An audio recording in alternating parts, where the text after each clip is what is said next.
You must treat her like a lover, stroke her tenderly, undress her, and then unleash your desire when you devour her.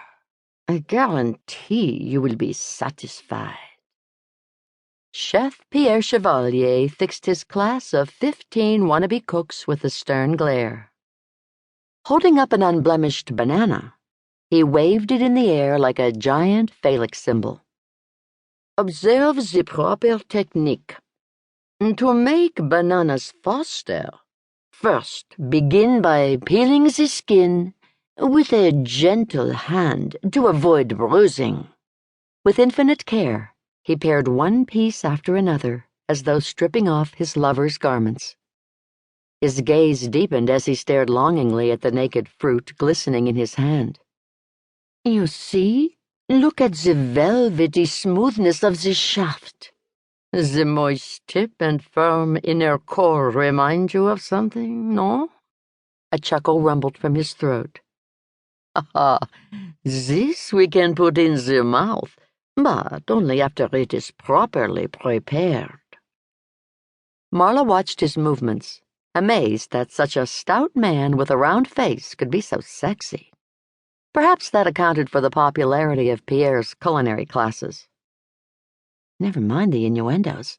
I'm gaining 5 pounds just by sitting here," she commented to her friend Tally Riggs beside her. The chef finished slicing the banana into a bowl. Several more fruits met the same fate before Pierre melted a chunk of butter in a skillet.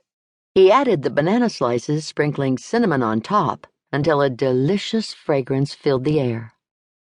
Tally's blue eyes widened in admiration. "I could never get brown sugar to melt that way without scorching the pan." "Wait until he adds the rum," Marla said. "Did you ever think food could inspire such passion? No wonder people flock to his restaurant. Pierre will be a big draw at Taste of the World. Ken and I bought tickets already. He feels it's important to support Ocean Guard's annual fundraiser. You know how he gets a kick out of joining their beach cleanups. It makes me think Ken is a beachcomber at heart." "My cousin is getting nervous about hosting the event at her estate. It's less than 2 months away now. I can't believe I let her con me into working as liaison to the chefs. At least I've met most of the major participants, including Pierre." As Marla watched, he removed the skillet from the heat. His fingers flew through the practiced motions of warming a measure of rum in a separate saucepan. "This is le grand finale, the moment of ecstasy," he cooed, pursing his lips in an air kiss. "All that foreplay was just building up to this eruption of heat. You are hungry, no?" "Yeah, but not for what you have in mind," Marla muttered. She watched him lift the smaller pot and pour the rum over the bubbling bananas. A sugary fragrance wafted into her nostrils, making her stomach growl. It was 9 o'clock on Wednesday evening, and she hadn't eaten dinner yet.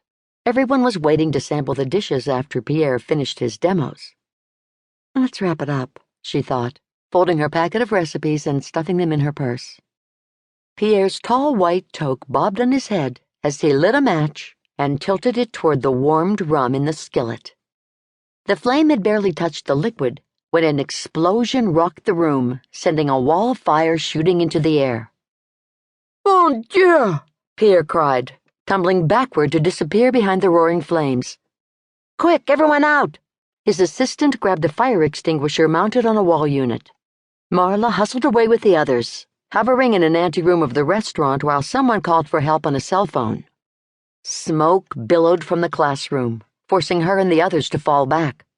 As time ticked by, sirens wailed in the distance, becoming progressively louder. Coughing and choking, the chef surged from the doorway, leaning heavily on his assistant. His face, reddened and dry, appeared as though it might blister.